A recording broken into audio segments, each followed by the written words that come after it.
శ్రీ సీతారామచంద్రస్వామి పరబ్రహ్మణ్యే నమః. ఆపదామపహత్తారం ధాతారం సర్వసంపదాం లోకాభిరామం శ్రీరామం భూయో భూయో నమామ్య. భగవద్బంధువులకు అందరికీ కూడా శుభోదయం. మనకు ధనుర్మాసంలో 7వ రోజులో ఉన్నాం. గోదా అమ్మవారు ధనుర్మాస వ్రతాన్ని ప్రారంభించి 7వ రోజు. పూర్వము శ్రీవిల్లిపుత్తూరు అనే ఒక గ్రామం ఉండేది. తమిళనాడు ప్రాంతంలో శ్రీవిల్లిపుత్తూరు. అక్కడ విష్ణుచిత్తుడు అనేటువంటి ఒక వైష్ణవ బ్రాహ్మణుడు ఉండేవాడు. శ్రీవిల్లిపుత్తూరులో ఉన్నటువంటి శేషశాయి అంటే శ్రీకృష్ణ పరమాత్మ వటపత్రశాయి మర్రి ఆకు మీద పవళించినటువంటి విగ్రహం ఉండేది. చిన్ని కృష్ణుడు దేవాలయం. ఆయన ఇలా పడుకున్నట్టుగా ఉంటాడు. ఆ దేవాలయంలో ఆయన ప్రధాన అర్చకుడు. విష్ణుచిత్తుడు అనేటువంటి బ్రాహ్మణుడు ప్రధాన అర్చకుడుగా ఉండేవాడు. ఆయన అసలు పేరు భట్టనాథుడు. అంటే విష్ణువు యొక్క కైంకర్యంలో, ఆ నారాయణ యొక్క కైంకర్యంలో ఉండి ఉండి ఉండి ఆయన మీదనే మనస్సు లగ్నం చేసేవాడు కాబట్టి విష్ణు చిత్తుడు. విష్ణువు మీద ఎప్పుడూ చిత్తము మనస్సు కలవాడు అనే పేరు వచ్చింది. ఆయన పేరు భట్టనాథుడు. ఈయన తర్వాత పెరియాళ్వార్ అని పిలువబడ్డాడు. ఆళ్వార్ అంటే భక్తుడు అని అర్థం. రామానుజాచార్యులకు 12 మంది భక్తులు ఉండేవారు. ఆయన శిష్యులు పండిద్దరాళ్వార్ అంటారు. అంటే 12 మంది ఆళ్వార్లు. అందులో ఒకరు పెరియాళ్వార్ అంటే విష్ణుచిత్తుడు అన్నమాట. ఈయనకు ఒక తులసి వనంలో, అంటే తులసి స్వామికి సంబంధించిన ఒక తులసి వనం ఉండేది. ఆ వనంలో ఈ తులసి చెట్లు నాటుతూ ఉండగా అక్కడ ఒక అమ్మాయి కనిపించింది. ఒక చిన్న శిశువు ఆయనకు దొరికింది. చాలా ఆనందపడ్డాడు. అంటే ఆయనకు సంతానం లేదు. తీసుకొని చేతిలోకి ఏం పేరు పెట్టాడంటే కోదయి. కోదయి అంటే పూలమాల అనర్థం. తులసిమాల అని కూడా చెప్పవచ్చు. చాలా ముద్దుగా కోదయి. ఆ పేరే రాను రాను గోదాగా మారింది. గోదాదేవి. గోదాదేవికి చిన్నప్పటి నుంచే ఆ శ్రీకృష్ణుడికి సంబంధించినటువంటి విషయాలు, కథలు, గాథలు అన్నీ కూడా చెప్పేవాడు విష్ణుచిత్తుడు. రాను రాను అంటే యవ్వనంలోకి వచ్చిన తర్వాత శ్రీకృష్ణుని మీదనే మనసు లగ్నం చేసుకుంది గోదాదేవి. ఇక ఎంత అంటే ఆ ఇష్టము పెరిగి ప్రేమగా మారి చేసుకుంటే శ్రీకృష్ణుల వారినే వివాహం చేసుకుంటాను, లేకపోతే లేదు అనే దగ్గరకు వచ్చేసింది. అంటే ఆ విషయం తండ్రి గారికి ఏమీ చెప్పలేదు. తండ్రి గారు రోజు కూడా అర్చనకు వెళ్ళేటప్పుడు పూలమాలలు, తులసి మాలలు తీసుకెళ్ళేవాడు ఒక బుట్టలో. అవి పక్కన పెట్టేసి ఆయన పనులు చేసుకుని వచ్చేలోపు ఏం చేసేదంటే ఈ గోదాదేవి ఆ పూలమాలను తాను ధరించేది. తాను ధరించి ఆ తులసి వనంలో ఉన్నటువంటి బావిలో తన యొక్క అందాన్ని చూసుకునేది. ఎలా ఉన్నానని, నేను శ్రీకృష్ణుడికి నచ్చుతానా, మరి ఈ పూలమాలన్నీ ఆయనకి ఇష్టం కదా, ఈ తులసి మాలన్నీ ఆయనకి ఇష్టం కదా, నేను కూడా ధరించేసి ఈ తులసిమాల లాగానే ఆయనకు అర్పణ చేసుకుంటాను అని చెప్పేసి అనుకునేది. అలా తాను ధరించినటువంటి పూలమాల తిరిగి స్వామికి సమర్పించేది. కాబట్టి ఆమెకి ఆముక్తమాల్యద అనేటువంటి పేరు కూడా వచ్చేసింది. ఆ ముక్త మాల్యద తాను ధరించి ముక్తము చేసినటువంటి తాను ధరించి విడిచిన పూలహారాన్ని స్వామివారికి పంపించేది కాబట్టి ఆముక్త మాల్యద. ఈ విషయం కొన్ని రోజులకి విష్ణు చిత్తుల వారికి తెలిసింది. అమ్మ చాలా అది తప్పు అమ్మ, అపచారము, స్వామికి మనం ధరించినటువంటి పూలమాలలు వేయకూడదమ్మా అని చెప్పేసి కొంచెం మనసులో బాధపడేయో అపచారం చేశానే నేను స్వామికి అని చెప్పేసి ఒక రోజున పూలమాలలు సమర్పించలేదు. అంటే ఎట్లాగో అమ్మాయి ధరించి విడిచింది కాబట్టి అవి సమర్పించలేదు. ఆ రోజు రాత్రి శ్రీకృష్ణ పరమాత్మ విష్ణు చిత్తుల వారి కలలోకి వచ్చేసి, నాయన నాకు చాలా ఇష్టమైనటువంటి పూలమాలలు తులసి మాలలు, అవి గోదాదేవి ధరించినప్పటికీ కూడా నాకు చాలా ఇష్టమే, అలాగే గోదాదేవి కూడా నాకు ఇష్టమే, కాబట్టి ఆమె ధరించి విడిచిన మాలలు కూడా నాకు సమర్పించవచ్చు, వేయవచ్చు, అవే నాకు చాలా సంతోషాన్ని కూడా కలిగిస్తాయి అని చెప్పేసి కలలో చెప్పాడు. చాలా ఆనందపడి ఆ విధంగానే గోదాదేవి ధరించి విడిచినటువంటి పూలమాలల్ని సమర్పించేవాడు. ఇంకా కొన్ని రోజులకు గోదాదేవి ఏం చేసిందంటే, నేను స్వామినే వివాహం చేసుకుంటాను. అప్పుడు అమ్మ, ఆయన విగ్రహ రూపంగా ఉంటారమ్మా, మనకు మానవాకారంలో కలియుగంలో సాధ్యం కాదు అని చెప్పినప్పటికీ కూడా వినకుండా నేను తప్పకుండా స్వామినే వివాహం చేసుకున్నాను. అంటే దీంట్లో ఏంటంటే అద్వైత సిద్ధాంతం.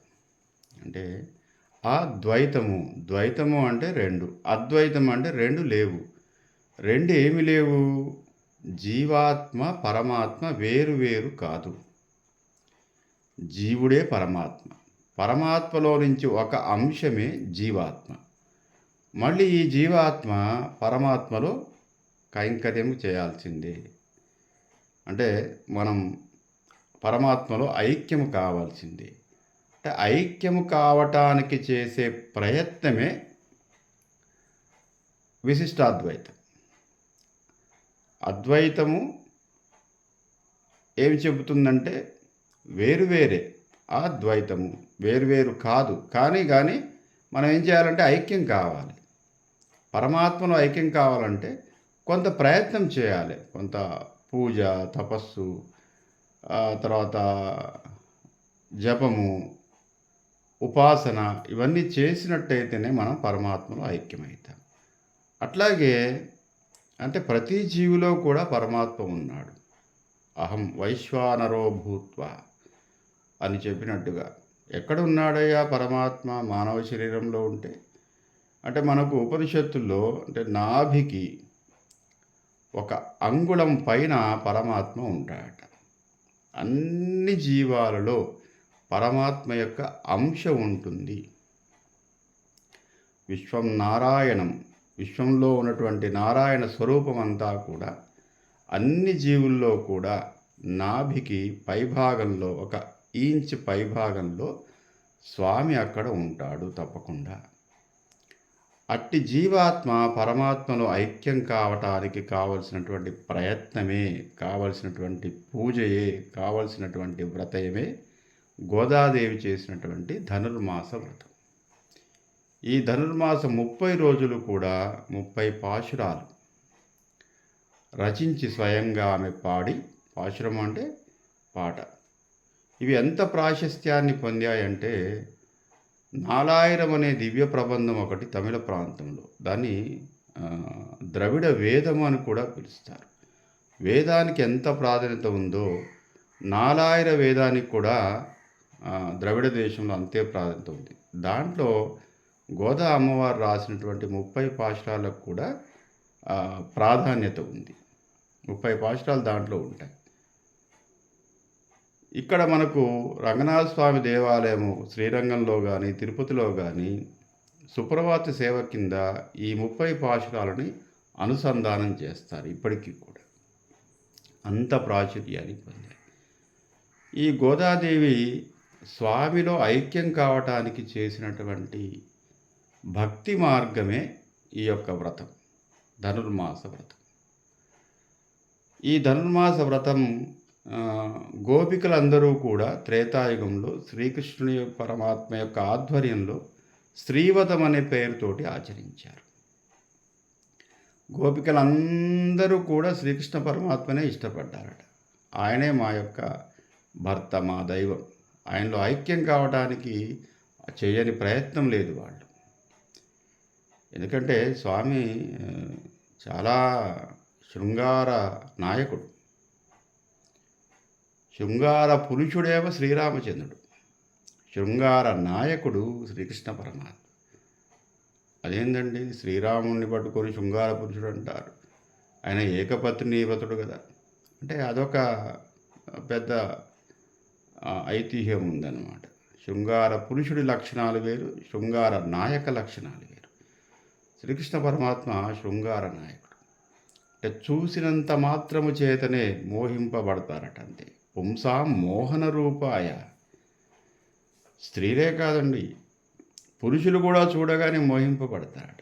ఋష్యాదులు, తపస్సు చేసిన ఋషులు కూడా, అబ్బా ఏమి అందము శ్రీకృష్ణ పరమాత్మ యొక్క అందం, నేను స్త్రీ రూపాన్ని ధరించి ఆయన్ని పొందితే బాగుండు, ఆయన వివాహం చేసుకుంటే బాగుండు, ఆయనలో ఐక్యమైతే బాగుండని చెప్పేసి ఎంతోమంది ఋషులు వారిని నాయికలుగా ప్రకటించుకొని, శ్రీకృష్ణుని నాయకుడిగా ప్రకటించుకొని ఆయన్ని స్తుతి చేసినటువంటి సందర్భాలు ఎన్నో ఉన్నాయి. ఇక మామూలు నీలమేఘఛాయ కాదు అయింది. కస్తూరీ తిలకం లలాట పలకే వక్షస్థలే కౌస్తుభం నాసాగ్రే నవమౌక్తికం కరతలే వేణుం కరే కంకణం సర్వాంగే హరిచందనంచ కలయం కంఠేశ ముక్తావళి గోపశ్రీ పరివేష్టితో విజయతే గోపాల చూడామణి. నల్లనివాడు పద్మనయనంబులవాడు కృపారసంబుపై చల్లేవాడు మౌళి మదిసర్పిత పింఛమువాడు నవ్వు రాజిల్లెడి మోమువాడు చెల్వల మానధనంబు దోచెను మలియలార మీ ఎదల మాటున లేడు కదమ్మ చెప్పరే. ఏమి సౌందర్యం అండి, ఏమి భాగ్యం ఆయన దర్శించినంత మాత్రాన. ద్వాపరయుగంలో పుట్టలేదు అనేటటువంటి ఒక ఆలోచన వస్తుంది ఆయన చూసినంత మాత్రాన. ఒక్కసారి ఆయన దివ్య మంగళ విగ్రహాన్ని చూసి తరిద్దామని చెప్పేసి ఋష్యాదులు, బ్రహ్మాది దేవతలు, ముక్కోటి దేవతలు కూడా ఆయన ఒక్కసారి దర్శిద్దామని చెప్పేసి వస్తారట. అంతటి దివ్యమంగళ విగ్రహం అయింది. మరి చిన్నప్పటి నుంచి ఆయన ధ్యానంలో ఉన్నటువంటి అమ్మాయి కదండి, ఆయన్నే వివాహం చేసుకుంటానని చెప్పేసి. కాబట్టి 30వ రోజున స్వామి కలలో కనిపించి విష్ణుచిత్తుల వారికి, నేను గోదాదేవిని వివాహం చేసుకుంటాను, శ్రీవిల్లిపుత్తూరు నుంచి నీవు గోదాదేవిని తీసుకొని శ్రీరంగపట్నానికి రంగనాథ స్వామి దేవాలయానికి మీరు విచ్చేయండి, అక్కడ నేను గోదాదేవిని చేపడతానని చెప్పేసి కల్లో చెప్పగా, అదేవిధంగా శ్రీరంగంలో ఉన్నటువంటి పూజార్లకు కూడా కల్లో కనిపించి చెప్పారు, గోదాదేవిని తీసుకొని విష్ణుచిత్తుల వారు వచ్చేస్తున్నారని చెప్పేసి.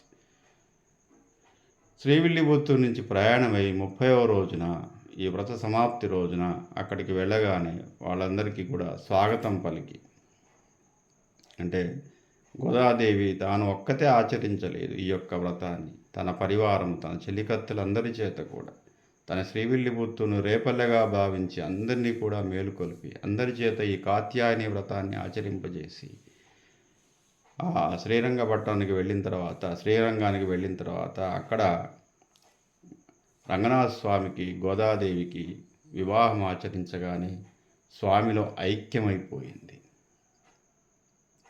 ఆ విధంగా గోదాదేవి తాను స్వామిలో ఐక్యం కావటాన్ని మనం ఏంటంటే జీవాత్మ పరమాత్మలో ఎప్పటికైనా ఐక్యం కావాల్సిందే.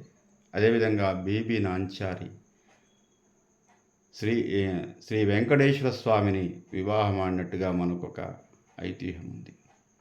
అందుకే ఆండాళ్ అని చెప్తారు. ఆండాళ్ అంటే మేలుకొలిపేది, ఉద్ధరింపబడేది, అందరినీ కూడా ఉద్ధరించేటట్టుగా చేయునది అని చెప్పేసి అర్థం. ఆ విధంగా ఆండాళ్ అనే అమ్మవారు తర్వాత పన్నిద్దరు ఆళ్వార్లలో 12 మంది ఆళ్వార్లలో ఆమె కూడా అంటే 12 మందిలో ఒక్కతే స్త్రీ ఆళ్వార్ అన్నమాట. మిగతా 11 మంది కూడా మనకు పురుషులుగా మనకు రామానుజాచార్యుల వారికి శిష్యులుగా కనిపిస్తున్నారు మనకి. మనకు మార్గడి తింగళ్ అనేటువంటి పాశురంతో మనం ఈ రోజున 7వ పాశురంలోకి వచ్చాం. అంటే మనకు 5 పాశురాలు ఒక భాగంగా చెబుతారు, 6, 7 నుంచి ఒక భాగంగా చెబుతారు.